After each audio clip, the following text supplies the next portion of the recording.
توجیکان در آینه تاریخ. صحیفه توجیکان در آینه تاریخ از روی اثر پیشوای ملت محترم امام علی رحمان تهیه می گردد. تاریخ را برای آن می آموزیم که از سرگذشت پر افتخار و عبرت آموز نیاگان آگاه شویم، سبق گیریم و این دانش‌ها را در ترتیب دادن نقشه معینی رشد امروز و فردای دولت و ملت کاربست نماییم.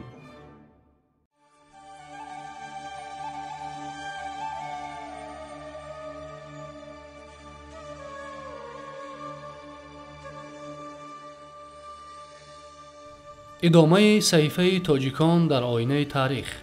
شاهراه ابریشم، پل زرین گذشته، امروز و آینده.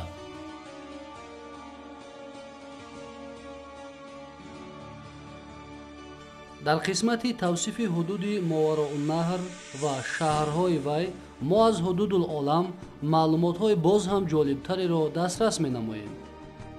در تبت یعنی تیبت ده است و آنجا در است بر کوه نهاده و آنجا مسلمانانند که باز ایستند و راه نگاه دارند و چون از این در بیرون شوی به حدود وخان اندر افتد.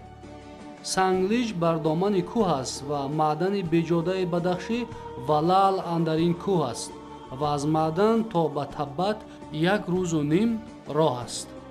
اندراس شهر است که اندر وی تبتیانند و هندوان و از آنجا تا کشمیر 2 روزه راه است و آن خانه ها که اندر صورت میان روهود و مولتان است همه دهاست و منزل های کاروان است.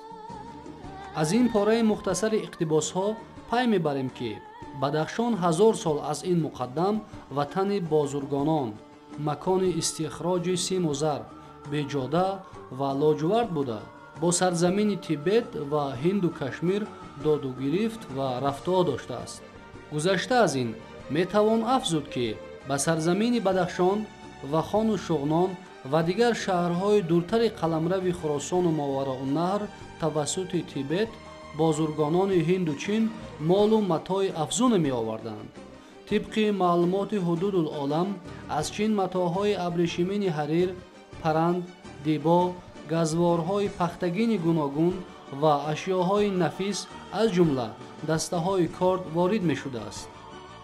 از هندوستان به بدخشان داروهای گوناگون، مشک، عود، عنبر، کافور، گوهرهای گرانبها از قبیل مروارید، یاقوت، الماس، همچنین جامه‌های خوشخرید می آوردند که سپس به کشورهای دیگر انتقال داده می شده است. و همه چیزهای هندوستان به تبت افتاد و از تبت به شهرهای مسلمانان افتاد. راههای آباد کاروانگرد خصوصاً در دوره دولتداری باختری ها که سرزمین پهناورشان تا حدود هند و چین می رسید پدید آمده تجارت با کشورهای مختلف و دولت‌های دور و نزدیک آسیا اوج می گیرد. مورخ یونان قدیم کتیسی که در انتهای عصر 5 و آغاز عصر 4 تا میلاد عمر به سر برده است از موجودیت راه آباد و کاروانگرد درک می دهد که از افس تا باختر و هند طول کشیده از شهرهای کلان و مرزهای پهناور می گذشت.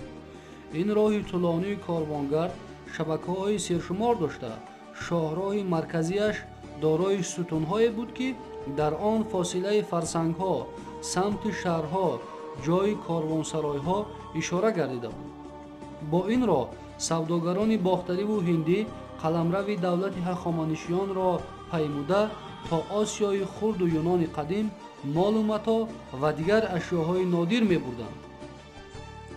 هرچند از آثار کتیسی چیزی مکمل تا زمان ما نرسیده باشد هم پارچه‌های علاهیده از اثر او در تفسیر و اقتباس مورخان یونانی دیودار، پلینی، کسنوفونت، پلوتارخ، فوتی دسترس گردیدند که در آنها آید به لشکرکشی‌های نین شاه آشور و باختر، شهرهای آباد و راههای باختر، استحکام‌های حربی و قلعه‌های بلخ قدیم، مبارزه‌های شاه باختر آکسیارد بر ضد اجنبیان از جانب کوروش کبیر، ضبط گردیدن مرزهای همجوار باختر معلومات خیلی جالب آمدند. муаррихон ва бостоншиносон чандон қатъӣ набошад ҳам аз мавҷудияти роҳи лоҷувард дар Бадахшон тахмин мекунанд, ки гӯё роҳи бузурги Абрешим дар заминаи он пайдо шуда бошад. маълумоти басо ҷолибе низ дастрас гардид, ки фикри моро тақвият мебахшад.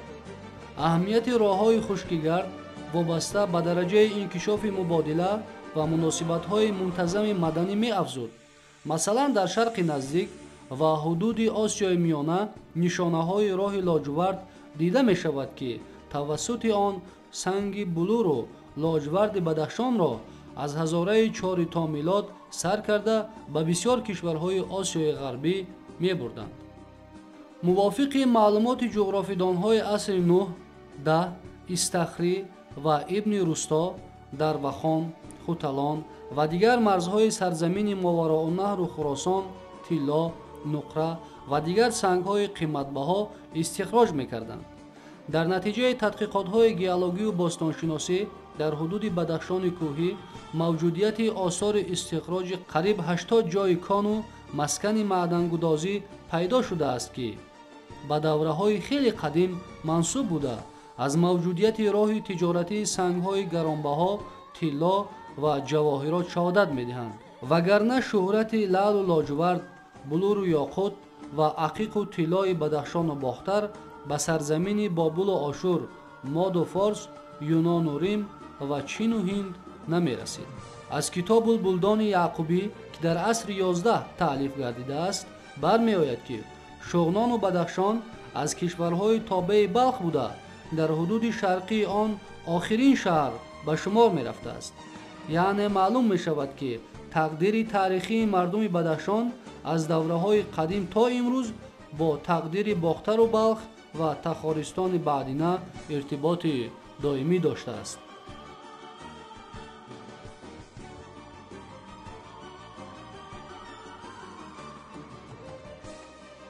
саҳифаи тоҷикон дар оинаи таърих идома дорад.